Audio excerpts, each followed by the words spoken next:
नमस्कार, मी अमित काळे न्यूज डंकामध्ये आपलं मनापासून स्वागत करतो. मित्रांनो, अत्यंत धक्कादायक असं वृत्त आहे. परदेशात जाण्याचं स्वप्न पाहणारे भारतीय आता अपहरणाचे बळी ठरत आहेत. कॅनडा, अमेरिका आणि युके सारख्या ठिकाणी जाणारे तरुण इराणसारख्या दुसऱ्या देशात फसवून त्यांना नेलं जातं आणि त्यांच्या कुटुंबियांकडून प्रचंड प्रमाणात खंडणी मागितली जाते. असाच एक प्रकार गुजरातमध्ये समोर आलेला आहे. तिथून 13 तरुण ऑस्ट्रेलियात बेकायदेशीर मार्गे जाण्याच्या प्रयत्नात होते.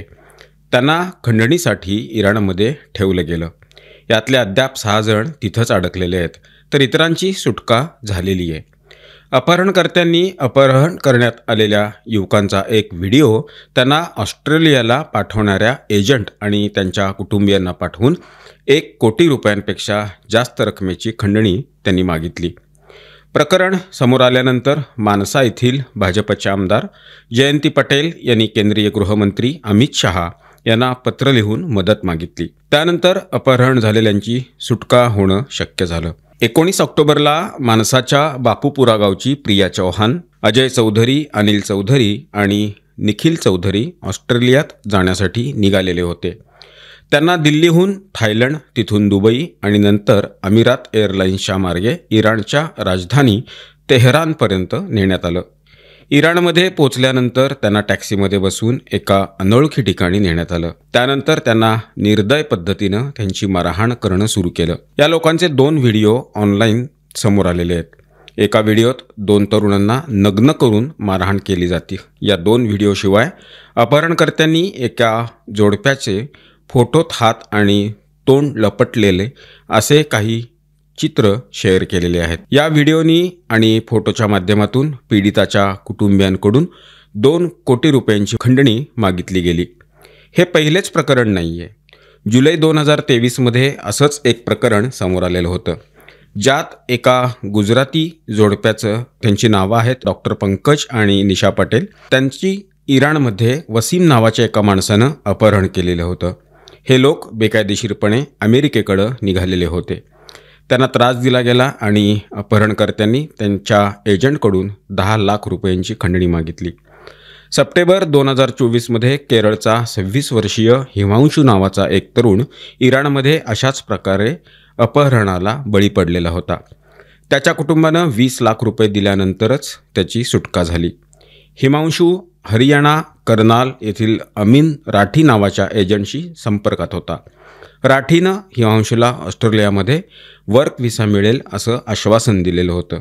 नंतर हिमांशूला नोएडामध्ये आणून 15 दिवसांचं प्रशिक्षणसुद्धा त्याला दिलं गेलं आणि त्याला इंडोनेशियाची राजधानी जकार्तात पाठवण्यात आलं. 3 आठवड्यानंतर तो दिल्लीत परत आला आणि पुन्हा इराणकडं त्याला रवाना करण्यात आलं. चाबहार इथं पोचल्यानंतर हिमांशूचं अपहरण करण्यात आलं. पाकिस्तानी मानव तस्करांनी हिमांशूला मारहाण केली आणि भरपूर त्रास दिला. हिमांशूच्या कुटुंबियांकडून 1 कोटी रुपयांची खंडणी मागण्यात आलेली होती. वाटाघाटीनंतर 20 लाख रुपयांवर सहमती झाली आणि कुटुंबानं ते पैसे दिले. या वर्षाच्या जूनमध्ये संगरूरचा हनुप्रीत सिंग, SBS नगरचा जसपाल सिंग आणि होशियारपूरचा अमृतपाल सिंग हे 3 भारतीय तेहरान पोचल्यानंतर काही वेळातच त्यांना गायब करण्यात आलं. होशियारपूरच्या एका एजंटनं त्यांना दुबई आणि इराणच्या मार्गे ऑस्ट्रेलियात नोकरी मिळवून देण्याचं आमिष दाखवलेलं होतं आणि तिथं थांबण्यास सांगितलं. कुटुंबियांच्या म्हणण्यानुसार ते तेहरानमध्ये पोचल्यानंतरच त्यांचं अपहरण झालेलं आहे. अपहरणकर्त्यांनी 1 कोटी रुपयांची खंडणी मागितली. त्यांनी दुर्दैवी आणि वेदनादायी व्हिडिओ पाठवले, ज्यात या तरुणांना पिवळ्या दोरीनं बांधलेलं होतं.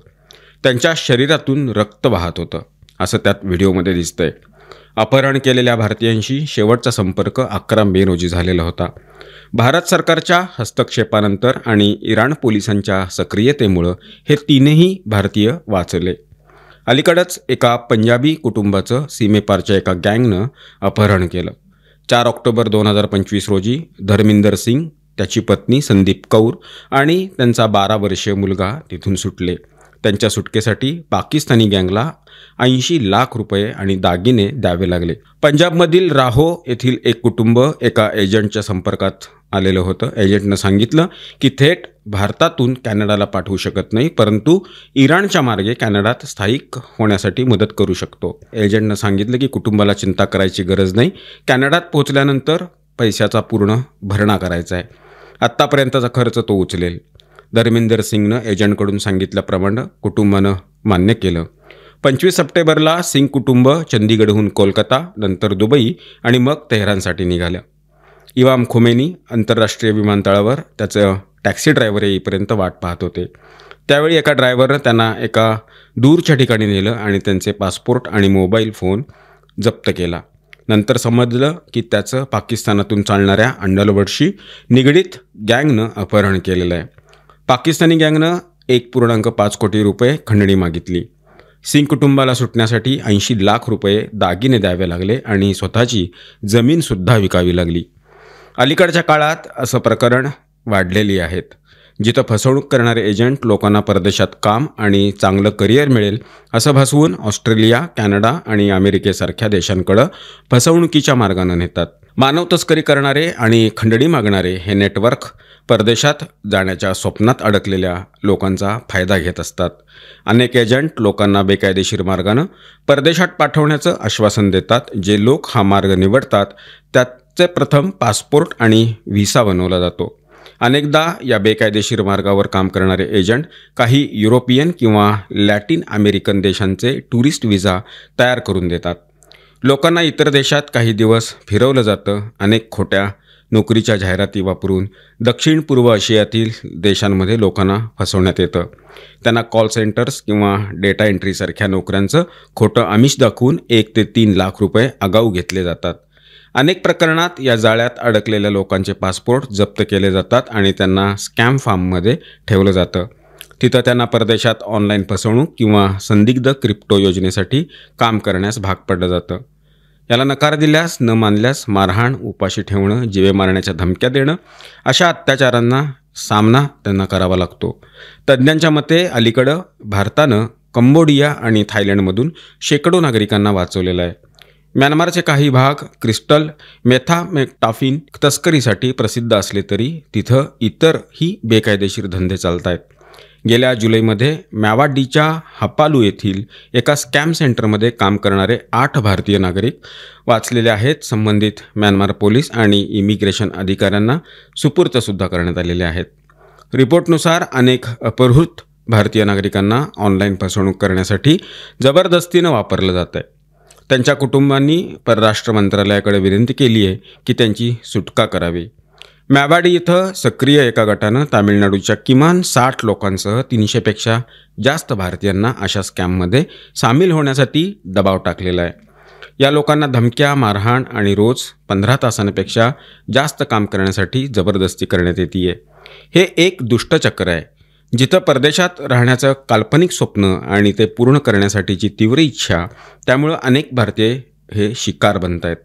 अमेरिका, कॅनडा, ऑस्ट्रेलिया किंवा कोणत्याही युरोपियन देशात पोहोचण्यासाठी कोणतीही सीमा पार करण्याच्या मोहावर लोकांना आपलं संरक्षण आणि जबाबदारी विसरून चालणं महागात पडतंय. म्हणजेच ते खंडणी गँग, नोकरी आणि ऑनलाईन फसवणूक आणि आधुनिक गुलामीच्या जाळ्यात अडकतात. परदेशात नोकरी करायला जाण्यात काहीच चुकीचं नाही, पण तो मार्ग कायदेशीर आणि सुरक्षित असायला हवा. व्हिसा प्रक्रियेत जरा वेळ लागत असेल तरी शॉर्टकट घेण्याचं टाळणं गरजेचं आहे. जशी परिस्थिती असो, ठराविक वैध कंत्राटाशिवाय कुठलीही रक्कम कुणालाही देऊ नये. या प्रकारच्या फसवणुकीबाबत जनजागृती वाढवणं आणि संशय आढळल्यास त्वरित अधिकाऱ्यांना संबंधित कळवणं आवश्यक आहे.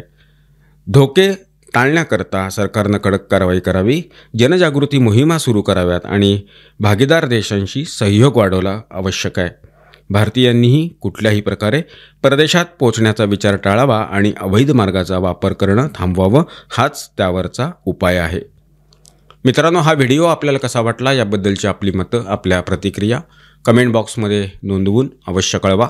व्हिडिओ आवडला असल्यास तो लाईक करा, जास्तीत जास्त लोकांच्यापर्यंत शेअर करा आणि आमचं चॅनल आठवणीनं सबस्क्राईब करायला विसरू नका. धन्यवाद आणि नमस्कार.